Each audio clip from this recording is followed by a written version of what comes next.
Hey guys, welcome back to the channel. My name is Emiliano Ruiz. I'm a third year medical student at Humanitas University, and I thought it was a good time to give you guys a tour of the place. So yeah, if you guys want a tour of the accommodation, you can check out this video, and if you guys are interested in applying, this is everything you need to know. But anyway, let's get started.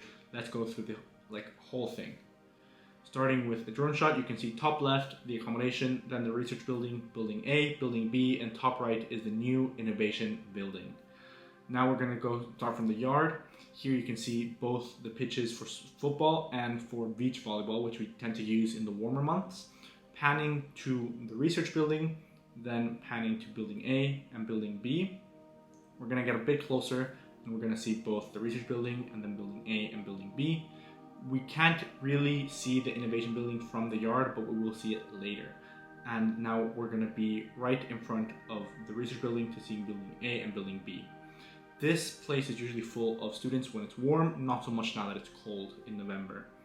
This is the main entrance, which we would consider to be, well, what would we consider to be the main entrance into building A. Straight ahead you can see the student office. To the right there are just some chairs to chill, and to the left there's the info point. Usually there's a couple of guards there, security guards, just to be in control of who comes in and out. And then we have a bunch of classrooms, which is what you'll find in this main level of building A. There is a level below, which we will go to, and there are also a level above, which we will not go to because it's admin and offices, and there's no real reason for students to be there. Walking around here, it's just mainly classrooms and lockers. Here, there is, however, something nice. The coffee corner, which is a vending machine for coffee and snacks, as well as a water fountain, which is free and also dispenses sparkling water if you're into that. If somewhere in your first year you will be assigned a locker, and the code. Here, the door on the right is the nurse's office. So if you're ever feeling like you need to see the nurse, you can go there. This is going to be one of the two forks in this video because we're going to take a left and then we're going to have to go right. But anyway, starting with left, going through this little alley, we're going to see that we lead outside, and it's a straight line to the accommodation, to campus, and that'll be highlighted in a drone shot coming up. Alright, now from this fork that I just mentioned going left, we're going to go, we can see campus. That's more of a window than a door because it doesn't really open. There's bathrooms, there's lockers, and this is room 3 coming up on the right. And that's where you'll spend most of your school year in second year. So in second year, that's where most of your classes will be. There's another coffee corner, vending machines, water, coffee, etc. Then we're going right, and we will go down later. But right now, we're gonna go slightly left, and we're getting closer to what is the auditorium, which is where you're going to spend most of your time in first year. If not, like every single one of your classes is there. It fits 240 people, I believe, which is very comfortably, well, not very comfortably, but like it fits 190 people in your class very well. And as the years go on, that number becomes a bit smaller. But yeah, right now, that's the auditorium. It's really big. That's where you'll take most of your classes. And this is the innovation building. When I recorded this video in around June, July, it was not finished and we couldn't really go in. Now that I am publishing it in November, we can go in, and so at the end of the video we will be going into the innovation building and you will be able to see it, and honestly it's really nice. It is really, really nice. But anyway, more stairs that go down into the simulation labs and other classrooms and up into the admin areas I was talking about. Here we can see again the main entrance, the info point, the student office, etc. To the left is the innovation building, but we'll go there later. Right now we're going from building A into building B. On the right we can see another water fountain as well as the research building, and in the far back is campus, or the accommodation. On the left here it looks bare and like a construction zone, but now there's a bunch of chairs, there's a bunch of tables, and it's actually quite nice.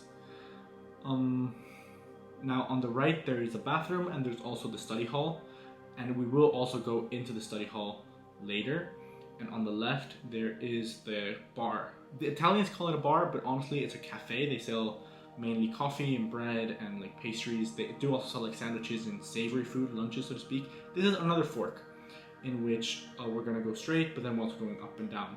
Here we're walking well, what you can see that in the level below is the mensa, the main dining hall, and if you peek over the railing, you'll see that there's a piano, and that piano is free to play for anybody that knows how to play a piano. I mean, even if you don't, you can, but it's really nice sometimes to hear people that know how to play the piano play. To the left was the library. We are also going in there. This is just building, in building B, it's classroom B01, which is where we used to spend most of our time as third years, but now we're in the innovation building for a lot of the time.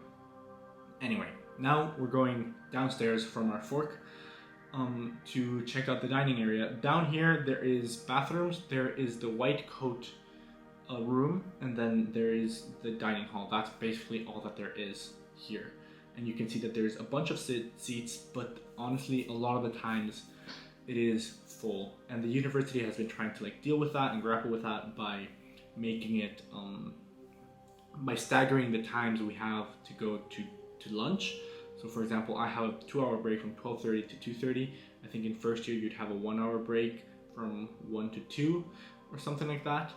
So yeah, just by giving people more time, it's they try to make it less crowded. But you can get one meal for €4 or two meals, like 2 plates for $4.50. And what I've heard some people do is they take the second meal for $4.50 as dinner or as a snack later on. But yeah, this is where you would go in, and then you would serve yourself, and then you would pay. And I believe you can now use an app to pay, but I'm not sure. That's up, and we will be going there in a few seconds. But I just wanted to show you the other side of the dining hall. The dining hall is quite nice because you get food, you sit down, and you'll see teachers, you'll see guests, you'll see students from every year. So it's really nice, like, it's a really nice space to like get to know other people, or like just see them and like know who you're studying with. You also see students from all the courses, so medtech, medicine, nursing, physio, and the new like courses that they've introduced to Humanitas. As we go up here, we get a nice overview of the library, which is all what you just saw back there, and the courtyard, which is in use mostly when it's warmer. Up here there's classrooms. There's also a nice smaller study area that people tend to use. It's not, you can be a bit louder than in the library, so I think that's what people prefer. There's a bathroom, and there's this outside area, which again, right now it's quite barren, but right now it's full of chairs and tables. It is cold though, so people don't use it as much as they use it over spring and in the summer exam sessions. Those games that you just saw are no longer there. But yeah, that's pretty much everything that is up here. That's the innovation building, which was under construction at the beginning, well, when I filmed this video, but now it's currently open, and I actually have most of my classes there. What we're seeing is the admin offices that are in building A, the teachers' offices, admin offices, all that stuff. But we're just gonna wrap around here to get a look at the courtyard and get a look first at the main entrance that we went in, which is the rotating door that you see right there. But yeah, that is basically the entirety of building B, with the exception of the study hall and the cafe, which we'll see in a second. And this is building B with the flying over the innovation building and building A. We're back at our first fork to go downstairs into the simulation labs. And these are the simulation labs that you can use. Well, that's, for example, we just had our OSCEs, which is like a practical exam where we did cardio examination. You could have done like an abdominal examination, like a skin examination, etc. And it's a practical exam, and it was all down here because they have the mannequins, they have like the blood pressure cuffs, etc. And the only, like, there's a bunch of things. There's 2 fake ORs. There's like a bunch of, like, there's a fake, not a fake, there's like a test ultrasound you can do. There's like things to learn how to do stitches, etc. The only con about this is that you can't use it without a tutor being there. Like, we wanted to practice taking a blood pressure, so we wanted to have a room to test blood taking and blood pressure taking, and we needed a tutor. Humanitas sometimes also hosts, as you can see, people, and we'll have another peek. But and this is like a course that they're doing on some sort of like technology or something. I'm not really sure, but they do that quite often. Down here, there's also a cadaver lab that I've never seen, and we don't have access to the cadavers or the lab, but it's down here somewhere, and yeah, it exists here. Anyway, right now we're walking along more lockers, and there is more classrooms around here. There's small. These classrooms are smaller. They will not fit anywhere close to 100 people. But when you break up into small groups to do some sort of activity, whether it's a practical like blood taking or blood pressure taking or something like that, or just to like discuss something theoretical, you will be sent to these smaller classrooms all over the uni. Sometimes there's also like food here for the events, but I don't think students are invited. But if you're brave enough, you can try to sneak in and get some free a free piece of bread or something. I don't know. I've never tried it. Anyway, this is one of the classrooms where we did, or for example, like a neurological exam. So those aren't actually tables; they're beds. So somebody could theoretically, as you can see, kind of like lie down there and have like a chest examination or like an abdomen examination done on them by their peers. So I volunteered, for example, to have the cardio exam done on me, which was fine, and it's a good way of like remembering the steps. But yeah, somebody usually volunteers, and the tutor or one of your classmates will do it on you in front of everybody, and that's what we use those classrooms for. As you can see there, that's the door to the innovation building. We are not going there yet, but we will be going, I promise. Right now we're going back to building B again, and I'm pretty sure that we're going to go into the study hall. The study hall is different from the library because it's a bit louder usually. The library is really quiet because people use it to like seriously studying, for serious studying.